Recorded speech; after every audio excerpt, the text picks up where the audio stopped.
إن الحمد لله نحمده ونستعينه ونستغفره ونعوذ بالله من شرور أنفسنا وسيئات أعمالنا من يهده الله فلا مضل له ومن يضلل فلا هادي له وأشهد أن لا إله إلا الله وحده لا شريك له وأشهد أن محمدا عبده ورسوله صلى الله عليه وسلم أما بعد فإن أصدق الحديث كتاب الله وخير الهدي هدي محمد صلى الله عليه وسلم وشر الأمور محدثاتها وكل محدثة بدعة وكل بدعة ضلالة وكل ضلالة في النار ثم أما بعد.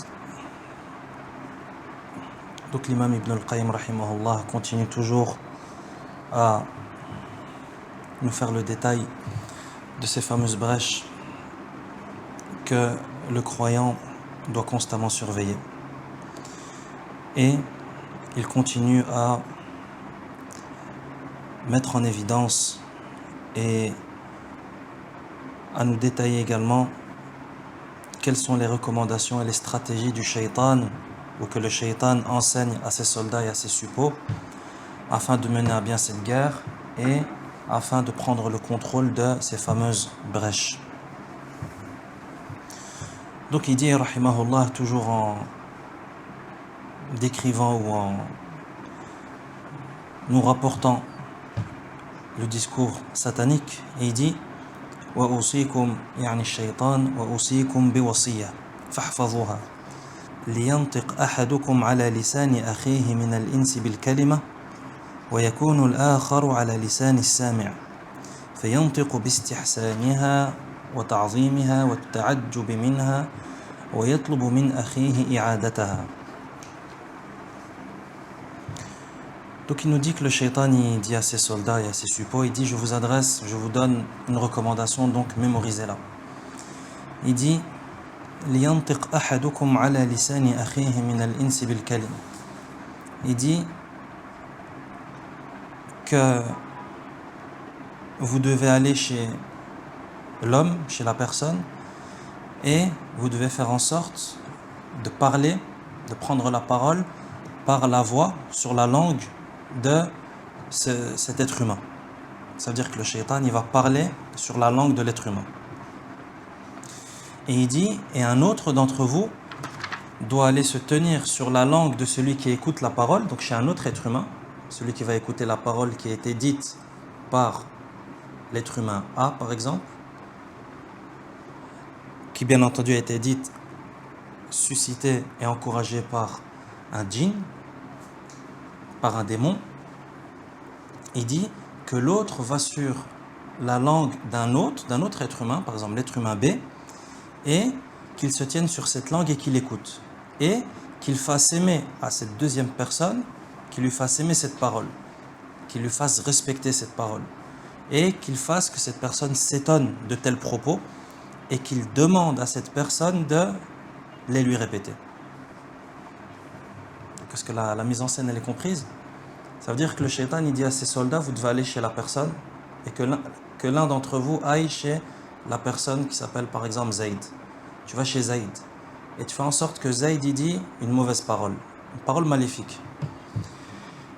Et quelqu'un d'autre va aller chez Amr, qui Amr va entendre la parole de Zayd. Par exemple, Zayd et Amr parlent ensemble, par exemple, discutent.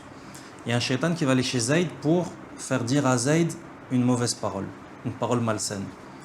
Et il y a un autre shaitan qui va aller chez Amr, qui lui va entendre la parole de Zayd et qui va lui faire aimer cette parole. Ah, t'as dit quelque chose de bien. Qui va lui faire respecter cette parole. Il dit, tu vas révérer, cette personne, elle devra révérer cette parole. Et tu dois faire en sorte que Amr demande à Zayd de répéter. Donc non seulement il va lui faire aimer la parole, mais en plus de ça, il va faire en sorte qu'il va répéter. Donc Zayd, il a dit une parole maléfique sous l'impulsion des démons. Amr a écouté cette parole, l'a entendue et il l'a aimée. Et en plus de ça, il va dire à Zayd de la répéter. Il va dire à Zayd de la répéter. Encore une fois, c'est exactement les mêmes processus qu'on entend par exemple dans certains discours données par des têtes de l'égarement, l'égarement avec un grand E, les têtes de l'égarement, et vous voyez le public en face d'eux, répète, non, on a aimé, répète, et tout le monde applaudit, et tout le monde, waouh, et quelquefois même dans des contextes religieux, par exemple, un prêcheur ou un imam ou peu importe, qui donne un cours sur quelque chose et qui vient avec, et qui dit qui appelle les gens concrètement de l'égarement, et tu vois que l'assemblée, Allahu Akbar, il crie, La ilaha illallah, répète Yécher ce que tu viens de dire. C'est exactement le même processus. Hein? Le shaitan fait dire à la personne une parole maléfique, et la personne en face de lui l'aime et lui dit de répéter. Donc, il dit فلينطق أو فينطق باستحسانها وتعظيمها والتعجب منها ويطلب من أخيه إعادتها. Ensuite, il dit وكونوا أعوانا على الإنس بكل طريق وادخلوا عليهم من كل باب وقعدوا لهم كل مرصد أما سمعتم قسمي الذي أقسمت به لربهم حيث قلت فبما أغويتني لأقعدن لهم صراطك المستقيم ثم لآتينهم من بين أيديهم ومن خلفهم وعن أيمانهم وعن شمائلهم ولا تجد أكثرهم شاكرين. Ensuite, le shaitan il dit à ses soldats, il leur dit, toujours dans cette recommandation qu'ils doivent mémoriser, il dit, et soutenez-vous de toutes les manières contre les hommes. وَكُونُوا أَعْوَانًا عَلَى الْإِنسِ بِكُلِّ طَرِيقٍ. Et vous devez vous soutenir entre vous.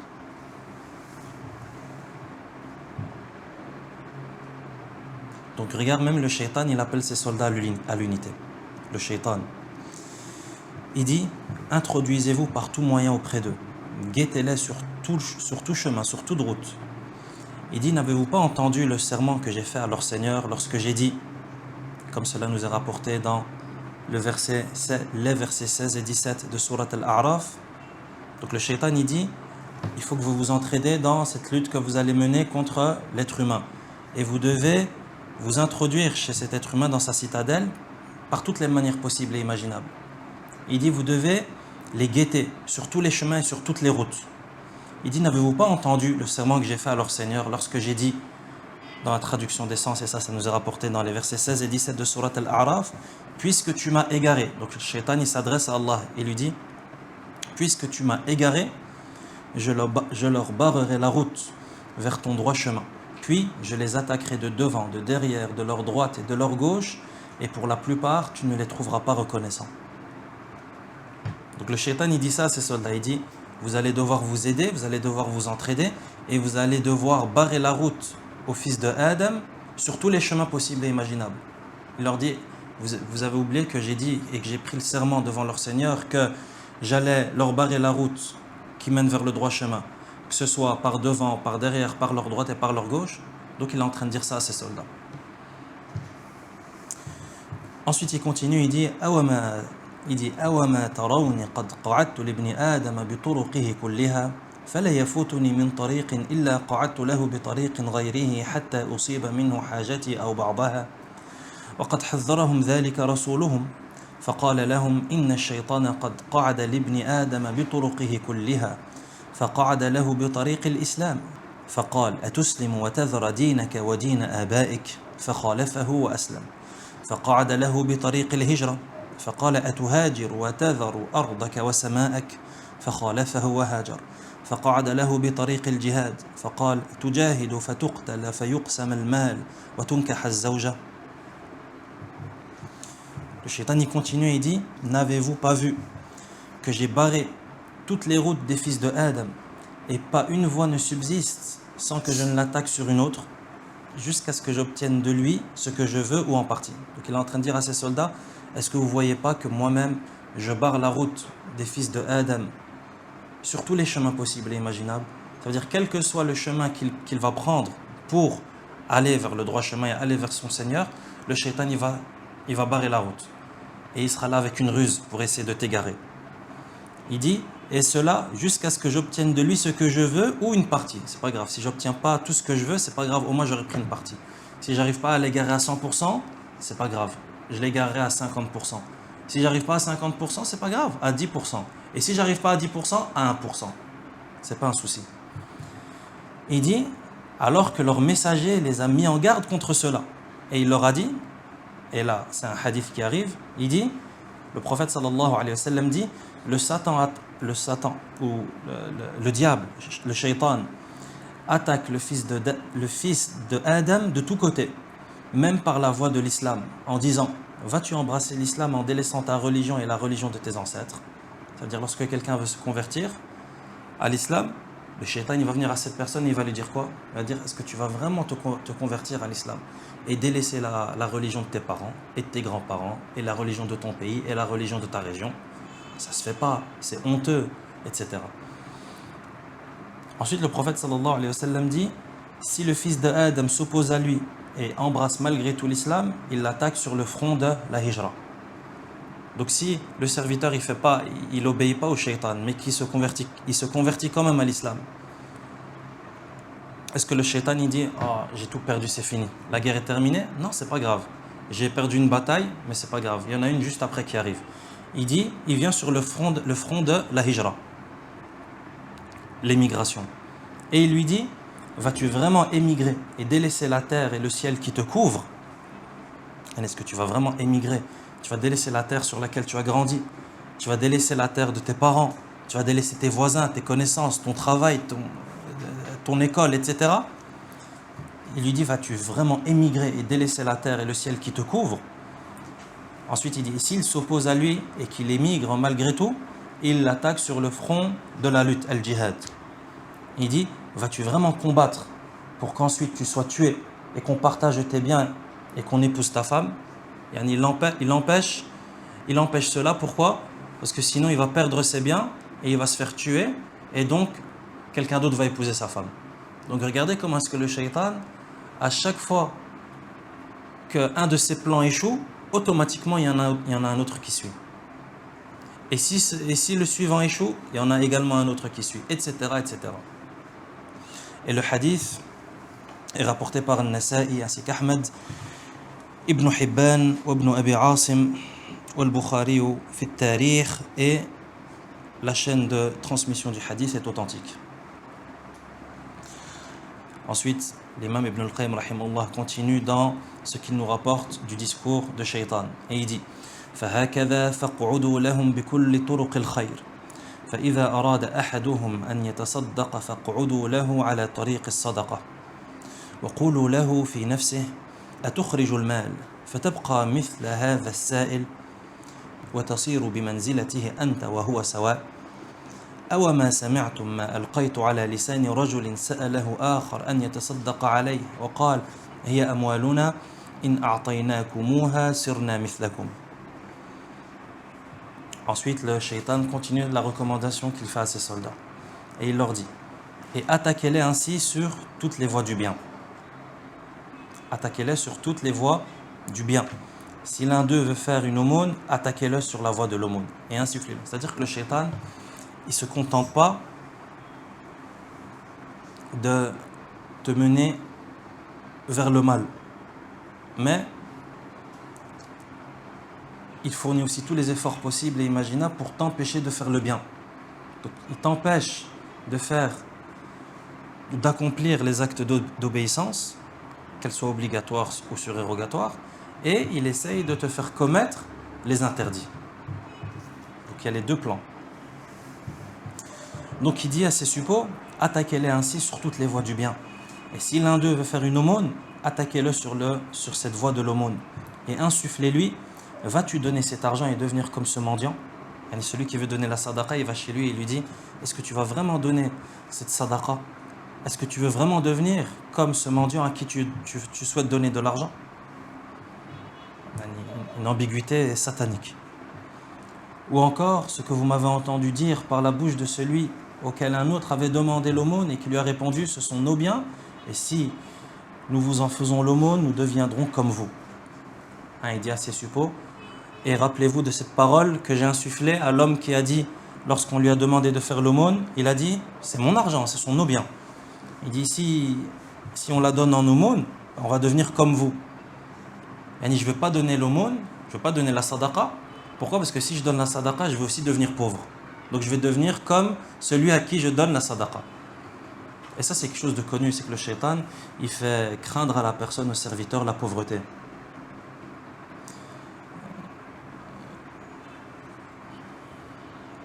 Ensuite il continue, il dit وَقْعُدُوا لَهُ بِطَرِيقِ الْحَجِّ فَقُولُوا طريقه مخوفة مشقة يتعرض سالكها لتلف النفس والمال. Ensuite il dit à ses soldats, et ensuite attaquez-les par la voie du hajj et dites-leur, le chemin du hajj c'est un chemin qui est dangereux, qui est périlleux, et c'est un chemin qui est difficile, qui est pénible. Celui qui l'emprunte, il met en péril sa personne et ses biens. Et pourquoi tu vas aller faire le hajj? Le hajj c'est dangereux, il y a des gens ils vont au hajj et ils meurent là-bas. Pourquoi? Parce qu'il y a des bousculades, parce qu'il se passe telle chose, la canicule. Et tu vas aller au hajj, tu vas gaspiller des milliers d'euros. Et comment tu vas faire pour tes enfants? Comment tu vas éduquer tes enfants? Comment tu vas payer ton loyer? Il dit ainsi, attaquez-les par toutes les voies de bien. Il dit وَهَكَذَا فَاقْعُدُوا لَهُ عَلَى سَائِرِ طُرُقِ الْخَيْرِ بِالتَّنْفِيرِ مِنْهَا وَذِكْرِ صُعُوبَتِهَا وَآفَاتِهَا. Il dit ainsi, attaquez-les, c'est-à-dire les fils de Adam, par toutes les voies du bien, en les en faisant fuir, c'est-à-dire en faisant fuir les fils de Adam de ces voies du bien, et en mentionnant leurs difficultés et leurs dangers. En mentionnant toujours leurs difficultés et leurs dangers. La hijra, pourquoi faire la hijra? Les pays musulmans, tu sais très bien, le système de santé, les soins de santé, il n'y a pas de sécurité sociale, l'hygiène, l'administration, c'est compliqué. Pour sortir un papier, tu dois attendre des heures, tu dois donner de la corruption, etc. Pourquoi est-ce qu'on va s'exposer à ce genre de danger et de risque alors qu'on vit dans le confort? C'est exact, c'est le même processus et c'est le même mécanisme.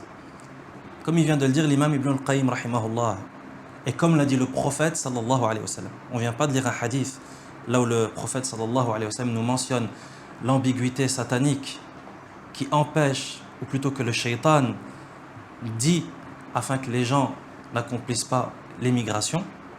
Est-ce que tu vas émigrer, tu vas laisser ta terre? Tu vas laisser ta terre, la terre de tes ancêtres, la terre pour laquelle tes ancêtres se sont battus et ont fait couler leur sang. Mais tu es vraiment quelqu'un d'ingrat. Il y a une ambiguïté très très bien ficelée. Et c'est la même chose ici. Il dit وَهَكَذَا فَقْعُدُوا لَهُ عَلَى سَائِرِ طُرُقِ الْخَيْرِ بِالتَّنْفِيرِ مِنْهَا وَذِكْرِ صُعُوبَتِهَا وَآفَاتِهَا. Il faut que vous fassiez fuir les gens des voies du bien. Et il faut que vous leur mentionnez constamment les difficultés en lien avec cette adoration. Comme on vient de le mentionner par exemple avec l'adoration de la hijra, de l'émigration. Non. Il faut absolument que les gens, dès que le mot hijra vient en tête, automatiquement, ils doivent penser aux soins de santé à l'hôpital. Comme si la vie tout entière se résumait aux soins de santé. Et comme si la vie tout entière se résumait aux démarches administratives. Alors que c'est ridicule, parce que la vie ne se résume pas à ça. Et Allah subhanahu wa ta'ala est capable de tout. Et lorsqu'il décide de faciliter quelque chose à quelqu'un, il le rend facile. Et quand bien même il y aurait des difficultés à ce niveau-là, ça n'empêche que c'est un acte d'adoration. Et que ça fait partie de l'épreuve également. Enfin, de tous les points de vue, cet argument ne tient pas. Mais, de tous les points de vue, il n'y a pas de doute que ça provient du shaitan. Pourquoi? Parce que le fait de mentionner les difficultés liées aux adorations, ça vient du shaitan. Pourquoi tu vas aller faire le hajj? C'est difficile, c'est compliqué. L'argent, je ne sais quoi. Ensuite, il continue, il dit ثُمَّ قُعُدُوا عَلَى طُرُقِ الْمَعَاصِي. Il dit ensuite attaquez-les par les voies des péchés. Donc le shaitan, il ne t'empêche pas seulement d'accomplir le bien, mais il va venir avec le remplaçant, le substitut. Et le shaitan ne va pas te laisser comme ça à regarder le ciel les bras croisés. Non, il t'empêche de faire le bien, mais il vient avec quelque chose pour t'occuper. Il dit ثُمَّ قُعُدُوا عَلَى طُرُقِ الْمَعَاصِي. Et ça, en réalité, c'est un beau rappel aussi. C'est que lorsque tu t'occupes à faire le bien, tu es occupé vis-à-vis du péché. Ça aussi, c'est important à comprendre. C'est que le fait de remplir son temps dans l'accomplissement du bien, c'est une protection contre le mal. C'est logique. Si tu fais quelque chose, tu ne peux pas en faire une autre. C'est comme si je remplis un verre d'eau. Khalas, l'eau, le verre est rempli d'eau. Je ne peux pas le remplir de lait, je ne peux pas le remplir de jus. Il est rempli d'eau. Ton temps, c'est pareil, c'est aussi un récipient. Si tu le remplis de bien, tu ne pourras pas le remplir de mal. Pourquoi? Parce que tu seras occupé à faire le bien. Donc ça aussi, c'est quelque chose d'intéressant. C'est que si on remplit notre temps par le bien, ce sera une protection contre le mal. Par exemple, toi, tu vas et tu pries à la mosquée. Ce temps que tu as pris pour aller à la mosquée et pour prier, alhamdoulilah, c'est un temps que tu n'as pas utilisé dans le mal. Et rien que le fait de ne pas utiliser le temps dans le mal, en soi, c'est un mérite. Mais que dire lorsque toi, ce temps, tu l'utilises dans le bien? Donc regardez le mérite qu'il y a à accomplir le bien. Non seulement tu prends des récompenses, parce que tu as fait du bien, mais en plus de ça, tu te préserves de ce mal. Tu te préserves du virus et des maladies. Et ça, le shaitan, il a bien compris. Parce que lui, c'est pour ça qu'il commence par te détourner du bien. S'il n'arrive pas à te détourner du bien, tu ne pourras pas commettre le mal. C'est d'ailleurs peut-être pour ça que l'imam Ibn al-Qayyim, rahimahullah, il commence par nous mentionner cela. C'est-à-dire commencer par les faire fuir du bien. Les faire fuir du bien. Et c'est pour ça que généralement aussi, tu remarques que le musulman, lorsqu'il s'égare dans le mal, qu'Allah nous en préserve et qu'Allah nous guide dans son droit chemin, mais tu vois que la personne, lorsqu'elle s'égare, tu verras que par exemple, elle va commencer par délaisser le bien d'abord. Commencer à prier à la mosquée et puis elle ne prie plus à la mosquée. Elle priait pas à la mosquée, mais chaque vendredi, tu le voyais à la mosquée. C'est pas possible que le vendredi, tu le vois pas. Même ça, il commence à l'enlever. Et comme ça, petit à petit, jusqu'à ce qu'il commence également à s'enfoncer dans le mal, de plus en plus. Mais pour s'enfoncer dans le mal, il faut déjà supprimer le bien. C'est pour ça que le shaitan, il commence par ça. Supprime le bien. Je vais faire en sorte que tu ne vas plus à la mosquée. Pourquoi? Parce que lorsque j'aurai gagné ça, c'est bon, j'ai du temps libre devant moi. J'ai un récipient vide. Je peux venir avec ce qui va remplacer cela. Donc d'où l'importance de s'attacher au bien et de persévérer dessus, qu'Allah subhanahu wa ta'ala nous habilite à cela. Il dit il dit ensuite, soyez assidus et fournissez tous les efforts possibles afin de conduire le serviteur dans les voies du mal, dans les voies de la désobéissance. Il dit et il va falloir que vous embellissiez cela, que vous enjoliviez cela aux yeux des fils de Adam et dans leur cœur. وَزَيِّنُوهَا فِي قُلُوبِهِمْ وَاجْعَلُوا أَكْبَرَ أَعْوَانِكُمْ عَلَى ذَلِكَ.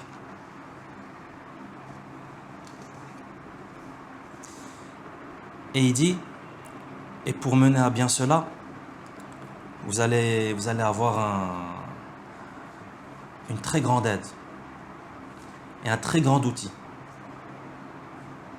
et un pion très important. Avant de le mentionner, qui a une idée?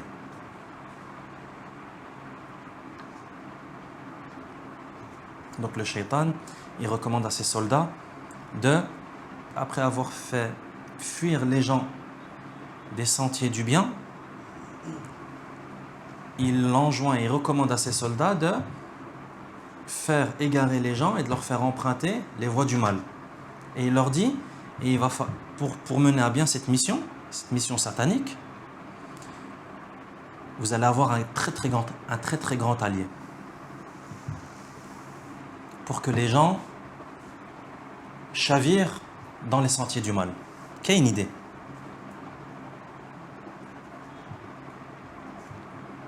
Je fais exprès de ne pas le citer en arabe, comme ça, personne qui le comprend. Quelle une idée? Non, chacun il donne une idée. Un nafs. C'est quoi quels sont les alliés ou les outils ou bien les pions du shaitan pour faire égarer les fils de Adam? Dans l'ordre.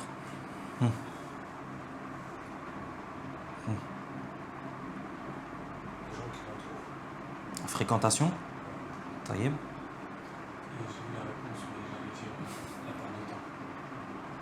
La perte de temps. L'imam Ibn al-Qayyim, il a dit quoi? Les femmes. Il a dit وَاجْعَلُوا أَكْبَرَ أَعْوَانِكُمْ عَلَى ذَلِكَ النِّسَاء. Et c'est là qu'on comprend que le shaitan se sert des femmes afin d'égarer les fils de Adam. Bien entendu, ça c'est un sujet, si on devait commencer à en parler et à méditer sur cela, on pourrait aller très très loin. Parce que c'est hyper important. Et c'est exactement ce dont on se rend compte dans notre société. C'est pas ce qu'on remarque. Comment est-ce que les gens tombent dans l'égarement? Il faut toujours qu'il y ait une femme. Femme en rapport avec le regard, femme en rapport avec l'audition, peu importe. Mais il faut toujours qu'il y ait une femme. D'où l'importance, bien entendu, lorsque ce genre de choses sont dites, c'est pas condescendant envers la femme. Non, au contraire. Donc déjà, c'est un avertissement sévère pour l'homme à faire attention à la femme, comme a dit le prophète sallallahu alayhi wa sallam également, que le prophète sallallahu alayhi wa sallam nous a averti de cela dans des hadiths, le danger de la tentation de la femme. Et deuxièmement, c'est aussi un sévère avertissement pour la femme musulmane bien entendu, mais pour la femme de manière générale. Faire attention à ce que la femme ne devienne pas un pion du shaitan. Et t'imagines, tu deviens un pion du shaitan, tu deviens un allié du shaitan dans sa guerre. C'est-à-dire que le shaitan, il t'utilise pour égarer les musulmans. Imagine tous les péchés que tu prends. Par exemple, la femme qui sort embellie de telle sorte qu'elle devienne, elle aussi, un soldat du shaitan. C'est-à-dire que le shaitan utilise cette femme pour égarer les gens. Que ce soit par le regard, que ce soit par une pensée, que ce soit par un discours, que ce soit par un toucher, et ça peut aller plus loin encore. Donc regardez comment est-ce que les fils de Adam peuvent eux-mêmes devenir des alliés et des soldats du shaitan. Donc un sévère avertissement pour les hommes et pour les femmes. Les hommes qui soient sur ses gardes, et les femmes qu'elles soient également sur ses gardes, qu'elles ne combattent pas dans le camp du shaitan. نسأل الله أن يحفظ المسلمين والمسلمات. Il dit وَاجْعَلُوا أَكْبَرَ أَعْوَانِكُمْ عَلَى ذَلِكَ النِّسَاء. Il dit et faites de vos principaux alliés et aidez-vous principalement des femmes afin de mener à bien cette mission. Il dit فَمِنْ أَبْوَابِهِنْ فَادْخُلُوا عَلَيْهِمْ فَنِعْمَ الْعَوْنُ هُنَّ لَكُمْ. Il dit par leur intermédiaire, c'est-à-dire les femmes, introduisez-vous auprès d'eux, auprès des serviteurs. Et il dit, pour vous, ce sont des excellents alliés. Ce sont des excellents alliés, des excellents auxiliaires.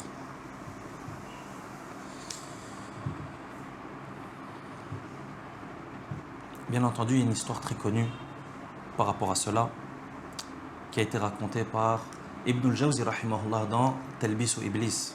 Donc celui qui veut la réviser en détail, qui revienne vers le livre Talbis ou Iblis. Mais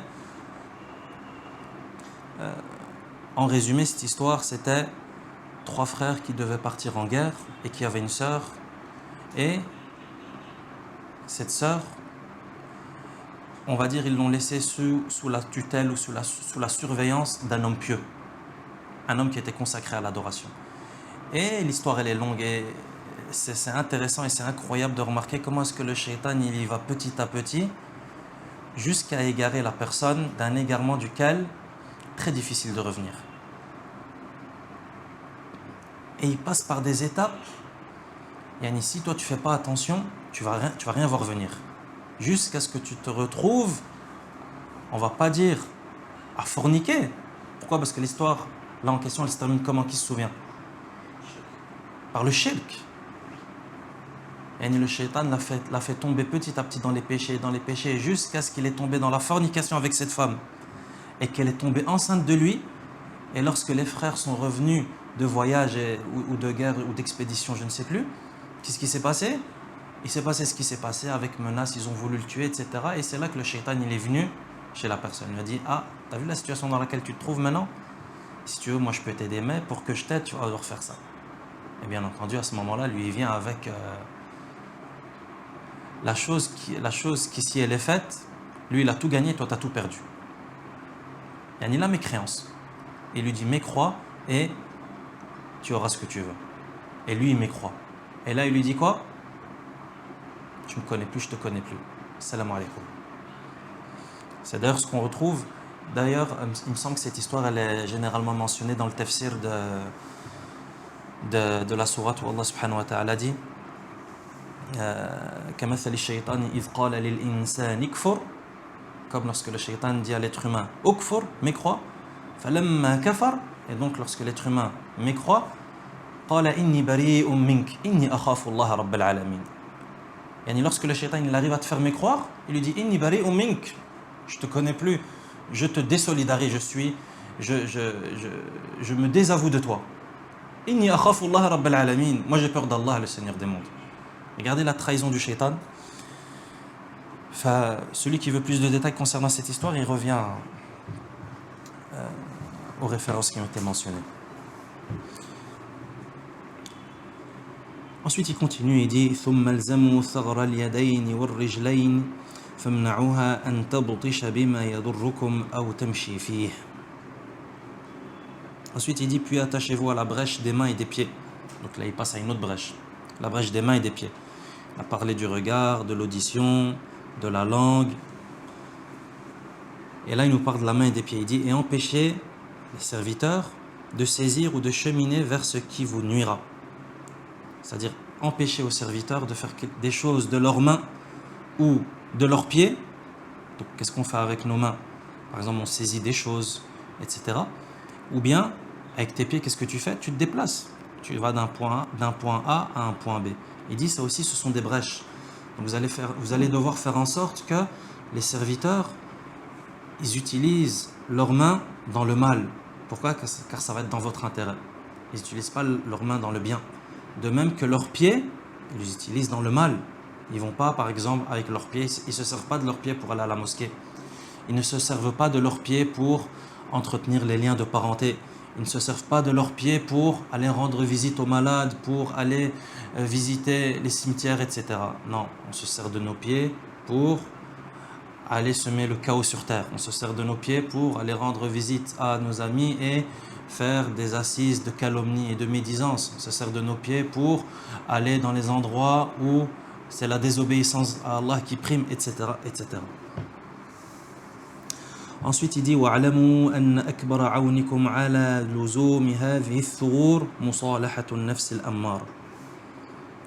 Ensuite, il donne une conclusion, il dit et sachez que votre plus grand soutien, la chose qui va le plus vous aider à la surveillance de toutes ces brèches, toutes les brèches qui viennent d'être citées, l'audition, l'oreille, le regard, l'audition, la langue, etc. Il dit la chose qui va le plus vous aider à surveiller ces brèches, il dit, ça va consister à établir un pacte avec l'âme qui incite au mal. On se souvient lorsque l'imam Ibn al-Qayyim rahimahullah nous avait expliqué que l'âme est de deux types,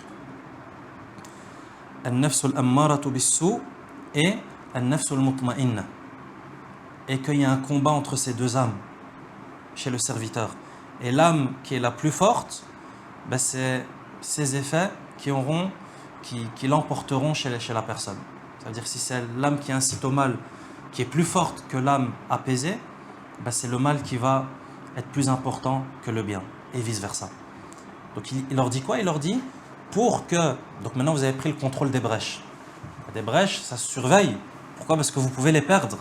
Vous pouvez perdre le contrôle d'une brèche. Vous pouvez perdre le contrôle d'un mirador. Il leur donne un conseil satanique, bien entendu. Il leur dit, pour faciliter la surveillance et le contrôle de ces brèches, il dit, vous allez devoir faire un pacte avec l'âme qui incite au mal. On se souvient, dans les causes de diminution de la foi, il y avait le shaitan, et il y avait aussi l'âme qui incite au mal. Le shaitan, il dit à ses soldats, vous allez devoir faire un pacte avec cette âme qui incite au mal. Et vous allez devoir vous allier. Vous allez devoir unir vos forces. Il dit فَأَعِينُوهَا. Donc cette âme, vous allez devoir l'aider. وَاسْتَعِينُوا بِهَا. De même que vous allez devoir chercher son aide. Vous allez vous aider mutuellement. وَأَمِدُّوهَا وَاسْتَمِدُّوا مِنْهَا. C'est la même idée. Vous allez servir à cette âme qui incite au mal de renfort, de la même manière que elle va vous servir de renfort. Il dit وَكُونُوا مَعَهَا عَلَى حَرْبِ النَّفْسِ الْمُطْمَئِنَّةِ. Et alliez-vous à l'âme qui incite au mal afin de détruire l'âme apaisée, l'âme qui appelle au bien. فَاجْتَهِدُوا فِي كَسْرِهَا وَإِبْطَالِ قُوَاهَا. Et faites tout votre possible afin de casser, de détruire l'âme apaisée, وَإِبْطَالِ قُوَاهَا, et d'annuler sa force. Ça veut dire de faire en sorte que cette âme ait plus de force, plus d'énergie. وَلَا سَبِيلَ إِلَى ذَلِكَ إِلَّا بِقَطْعِ مَوَادِّهَا عَنْهَا. وَلَا سَبِيلَ إِلَى ذَلِكَ إِلَّا بِقَطْعِ مَوَادِّهَا عَنْهَا. Et il dit, et vous n'arriverez à cela, c'est-à-dire en vaincre l'âme apaisée, il dit, vous ne parviendrez à cela que si vous parvenez à couper ses ressources. Et comment est-ce que tu fais, par exemple, pour te débarrasser définitivement d'une plante qui te dérange ou d'un arbre qui te nuit? Est-ce que tu coupes le tronc? Est-ce que tu coupes les branches? Est-ce que tu coupes les feuilles? Qu'est-ce qu'on fait? On coupe les racines. On déracine l'arbre. Et même comme ça, il est possible, à l'avenir, il y a un autre arbre qui va venir et qui va pousser. N'est-ce pas? De la même manière qu'un arbre a poussé, si toi tu viens et tu déracines, qui te dit qu'un autre arbre ne va pas pousser? Mais c'est quoi la solution radicale?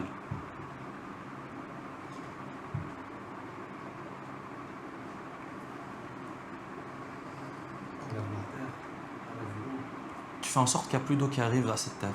S'il n'y a pas d'eau, il n'y a rien qui va pousser. N'est-ce pas? C'est ça qu'il est en train de dire. Il dit, pour que vous gagnez ce combat face à l'âme apaisée, vous allez devoir la couper de ses ressources. Donc on revient encore une fois à cette idée de faire dévier la personne du bien. Parce que toi, c'est quoi les ressources de ton âme qui est apaisée, de ton âme qui appelle au bien? C'est quoi sa vie? C'est quoi qui fait que tu seras incité à faire du bien? C'est tout ce qui va faire augmenter ta foi. Donc on va faire en sorte que tout ce qui va provoquer une augmentation de la foi, il ne doit pas le faire. L'accomplissement du bien, il ne doit pas le faire. Lire le Coran, interdit. Faire du zikr, interdit. Écouter des cours, interdit. Comment ça, il va écouter des cours? Il va écouter des cours comme ça, il découvre c'est quoi nos ruses, nos stratagèmes. Là, s'il veut écouter un cours, tu sais bien ce que tu dois faire. Tu dois lui proposer quelque chose d'autre. Comme ça a été mentionné précédemment. Donc, le fait de couper ton ennemi de ses ressources, c'est quelque chose qui est connu même dans les guerres. Aujourd'hui, c'est pas ce genre de choses qui se passe lorsqu'il y a des guerres entre deux armées. Parmi les grands points qui sont discutés dans les stratégies, c'est comment faire en sorte que l'ennemi n'ait plus accès à ses ressources. Ça aussi, c'est un grand point stratégique. Pourquoi? Parce que si tu arrives à concrétiser cela, ton ennemi, il est fini. Et si tu arrives à faire en sorte que ton ennemi n'est plus ravitaillé. Et ça veut dire, toi, tu le combats même pas. Mais tu coupes ses ressources. Khalas, tu as gagné, c'est fini. S'il est plus ravitaillé, comment est-ce qu'il va te combattre? S'il n'y a plus de nourriture, il n'y a plus d'eau qui arrive, il n'y a plus de médicaments, il n'y a plus de munitions, quelle guerre il va y avoir? C'est fini, c'est terminé, il s'en va. Et tu as gagné. C'est la même chose ici. Le fait de couper son adversaire ou son ennemi de ses ressources. Donc, faire très attention à ne pas se faire couper de tes ressources spirituelles. Si Allah subhanahu wa ta'ala a fait en sorte que tu as des ressources spirituelles, ne les gâche surtout pas. Si Allah subhanahu wa ta'ala a fait que tu as un contact avec le Coran, ne le gâche surtout pas. Si Allah a fait que tu as un contact avec la science, ne le gâche surtout pas. Par exemple, si, je sais pas moi, par exemple une fois par semaine, par exemple, tu as 1 heure par exemple dans laquelle tu étudies un livre, ou tu écoutes un cours, ou peu importe. fais très attention à ne pas te faire couper de cette ressource. Pourquoi? Parce que le shaitan, lui, va tout faire pour te le faire couper. Parce qu'il sait que s'il il arrive à te faire couper cela, il a coupé un tuyau. Et c'est comme si toi, ta foi, elle est alimentée par plein de tuyaux, par plein d'arrivées. Lui, il a son temps. Mais si au moins il arrive à couper un tuyau, c'est très très bien. Après, on passe au deuxième, et au troisième, et au quatrième, jusqu'à ce que plus rien n'alimente ta foi. Et là, tu deviens une brebis égarée, simple, à dévorer.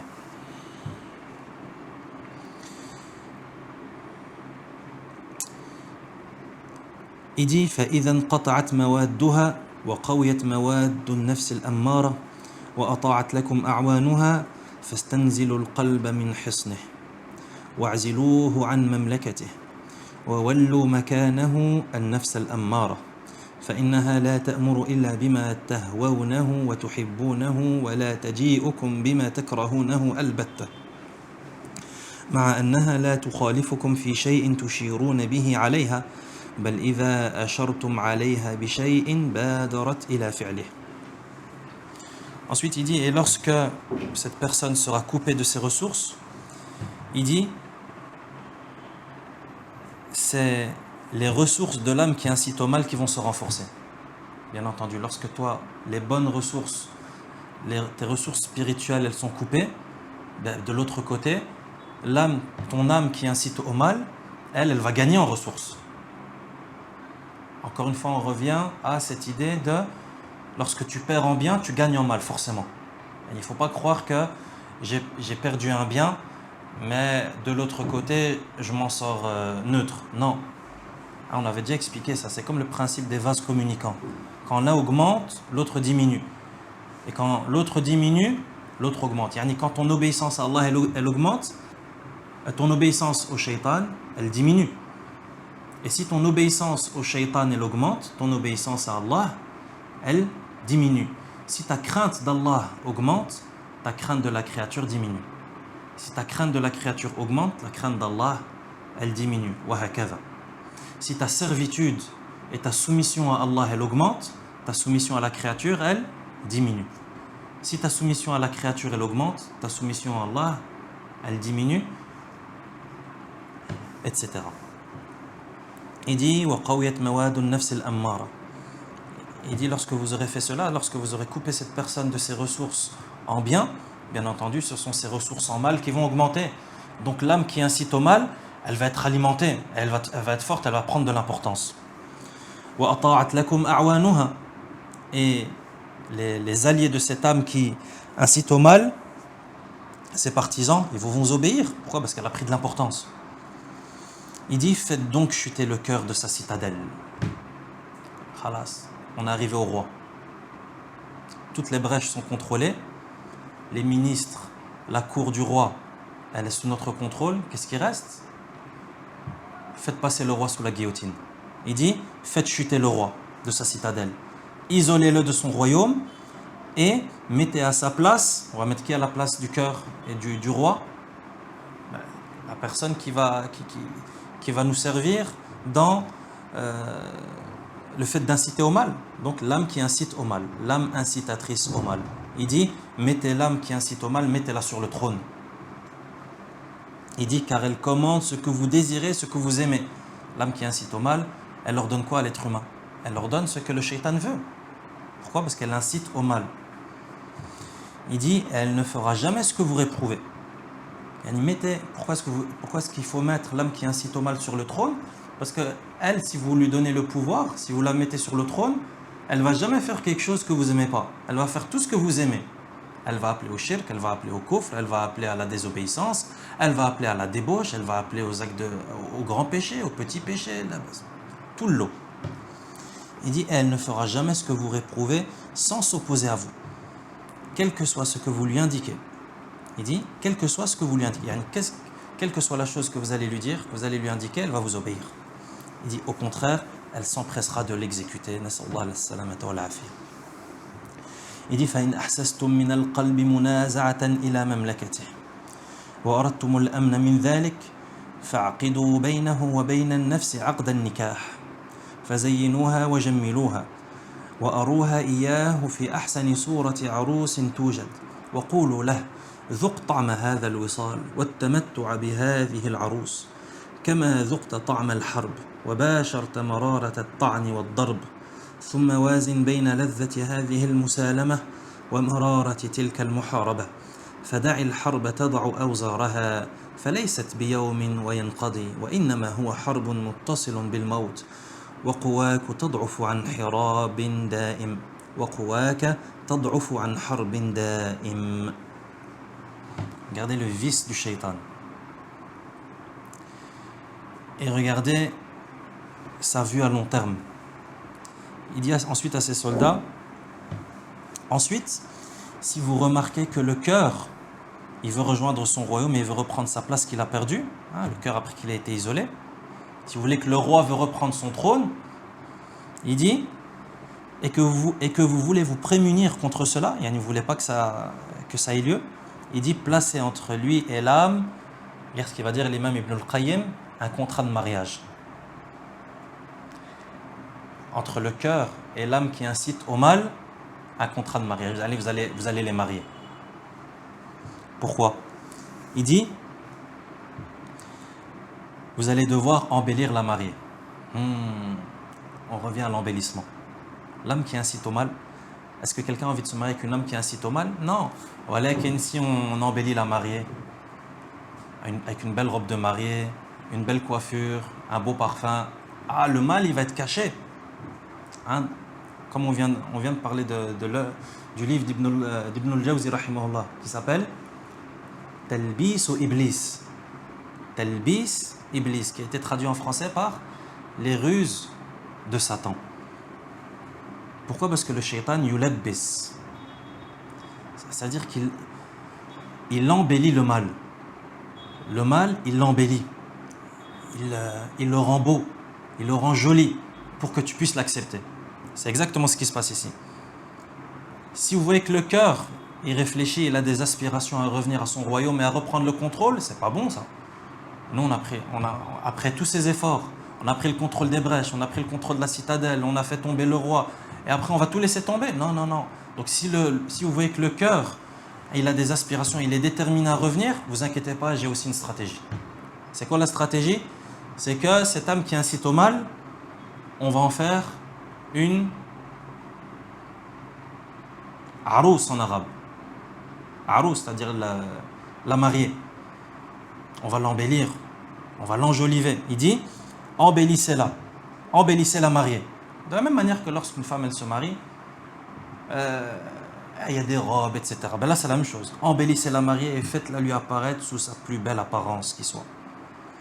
Et dites-lui, c'est-à-dire dites au cœur, goûte à cette liaison et à cette jouissance et à la jouissance de cette femme.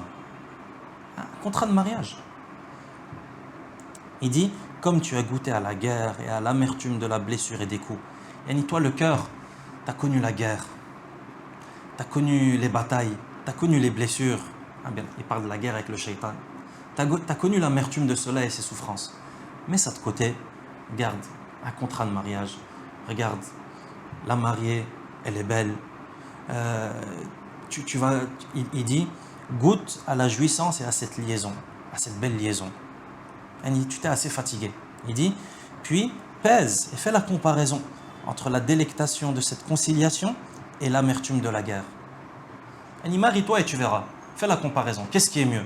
Profiter d'une femme, vivre de manière apaisée, ou bien continuer ce combat acharné dans lequel il y a des souffrances, dans lequel il faut fournir des efforts, où il faut lutter, etc. Regarde la porte par laquelle il entre. Il dit, alors posons les armes. Il dit, posons les armes. Viens, on arrête de faire la guerre. Viens, on arrête de faire la guerre et moi je te propose cette femme à marier. Regarde comment elle est belle. Qu'est-ce que tu en penses? Il dit, car ce n'est pas une guerre d'un jour. Moi je te propose de te marier. Pourquoi? Parce que là, cette guerre que tu veux faire, c'est pas une guerre d'un jour et puis c'est terminé. Il dit, mais c'est une guerre qui continue jusqu'à la mort. Et toi, tu n'es pas capable de combattre continuellement. Et à quoi ça sert de mener à bien cette guerre alors que cette guerre elle ne s'arrête pas et qu'elle va se terminer à la mort. Et donc c'est là que la personne elle baisse les bras et elle se marie, comme l'a dit l'imam Ibn al-Qayyim rahimahullah, à cette âme qui incite au mal et elle mène plus ce combat. Et si vous vous souvenez, ce combat, l'idée de combat, c'est l'idée même par laquelle l'imam Ibn al-Qayyim a commencé ce chapitre. Pour bien nous faire comprendre qu'il y a une guerre, il y a un combat et que tu as un ennemi. Et que cet ennemi, c'est l'ennemi le plus acharné qui existe et c'est ton plus grand ennemi. Pour bien nous faire comprendre que cette guerre, il faut la mener. Tu n'as pas le choix. Ne te fais pas avoir par la beauté de la mariée. Parce que le coiffeur, c'était qui? Et celui qui a comment est-ce qu'ils appellent ceux qui font le couturier, c'était pas ton meilleur ami. Donc fais très attention à ne pas baisser les bras et à ne pas te faire avoir et à continuellement lutter. Comme Allah subhanahu wa ta'ala dit dans le Coran, dans Surat Al-Balad, لَقَدْ خَلَقْنَا الْإِنسَانَ فِي كَبَدٍ. Nous avons créé l'être humain pour une vie de lutte. Et lorsqu'on se rappelle cela, ça va nous aider à patienter. Lorsque tu sais que tu as été créé pour lutter contre, premièrement, ton plus grand ennemi, le shaitan, pour lutter contre ton nafs, lorsque tu sais qu'Allah subhanahu wa ta'ala t'a créé pour ce genre de choses, tu verras que la chose, alhamdoulilah, elle sera plus facile à porter. Mais toi, si tu penses que tu as été créé pour prendre plaisir de la vie, et pour te délecter, et pour profiter de tous les plaisirs possibles et imaginables, comment est-ce que tu vas mener cette guerre? Et on y réfléchit 2 minutes. Comment est-ce que les soldats sont éduqués dans les écoles militaires? Et les gens qui font le service militaire, les gens qui sont soldats. Les soldats, on les habitue à quoi? Est-ce que les soldats, chaque jour, ils mangent la plus belle nourriture et ils boivent les plus belles boissons et on leur fait des manucures et on leur fait ça? Les soldats, même dans leur coiffure, ils n'ont pas le choix. N'est-ce pas? Même la coiffure, elle est imposée. Ça veut dire que tu ne fais pas une coiffure... on ne va pas nous faire une coiffure du dernier top modèle ou je ne sais quoi. Non, même la coiffure, elle est stricte. Tout le monde a la même coiffure. Pourquoi? Parce que l'environnement, il est strict. On est en guerre. On n'a pas le temps de rigoler. On n'a pas le temps de faire les beaux. On n'a pas le temps de faire des mèches. C'est la guerre. Et tu vas commencer à faire des mèches, tu vas commencer à te regarder devant ton miroir pendant 1 heure. Et l'ennemi est en train de nous attaquer et tes alliés sont en train de mourir sur le champ de bataille. Donc c'est des choses qui, quand tu réfléchis, c'est tout à fait logique. La nourriture, pareil, c'est strict. C'est le strict minimum, juste de quoi tenir, juste de quoi avoir ton énergie. Hein, mais c'est pas... Est-ce qu'il y a une gastronomie dans les camps militaires? Est-ce qu'il y a des chefs étoilés avec un chapeau qui monte jusqu'au plafond? Ou bien c'est une cantine et on mange juste pour... et sur le champ de bataille, c'est juste des portions, des rations de nourriture qui te permettent de tenir, etc. Non. Pourquoi? Parce que c'est comme ça la guerre. Eh bien, toi, ta vie, cher musulman, elle est comme ça. Mais de manière un peu plus simple quand même. Sinon, personne n'aurait tenu. Mais dis-toi que c'est ça ta vie. C'est une guerre, c'est une lutte. Alhamdulillah, Allah, il t'a permis les plaisirs aussi. Il t'a permis de souffler. Alhamdulillah. Mais sache que tu es toujours en guerre. C'est pour ça, ne sois jamais... ne perds jamais ta vigilance par rapport à cela. Sinon, tu risques de tomber dans ce que nous explique l'imam Ibn al-Qayyim rahimahullah. À la fin, tu vas te marier avec l'âme qui incite au mal. Et tu vas délaisser cette guerre. Comme c'est des choses qui sont constatables. La personne, elle peut arriver à ce niveau-là, et ce n'est pas quelque chose qui est impossible. C'est des choses qui existent même. Et c'est même le cas de beaucoup d'êtres humains. Beaucoup d'êtres humains. Lorsque tu lui parles, tu le mets en garde contre les ruses du shaitan, etc. Tu as l'impression que... De quoi tu me parles, toi? Laisse-moi... Arrête de me faire peur. Laisse-moi vivre. Pourquoi? C'est quoi ce discours négatif? Discours négatif? Je suis en train de te dire que l'ennemi est en train de te bombarder et tu me dis quoi ce discours négatif? Mais c'est à toi de prendre tes précautions. Pourquoi est-ce que tu ignores cet ennemi? Et tu te fais abattre et tu coules. Et tu es en train de saigner. Et tu es en train de mourir petit à petit, tu t'en rends pas compte. Pourquoi? Parce que la mariée, elle est belle. La mariée, la jouissance, les plaisirs, ça fait oublier les douleurs. Qu'Allah subhanahu wa ta'ala nous fasse sortir de notre insouciance et nous réveille de notre profond sommeil. Il en est certes capable. Wa sallallahu wa sallam ala nabina Muhammad wa ala alihi wa ashabihi ajma'in.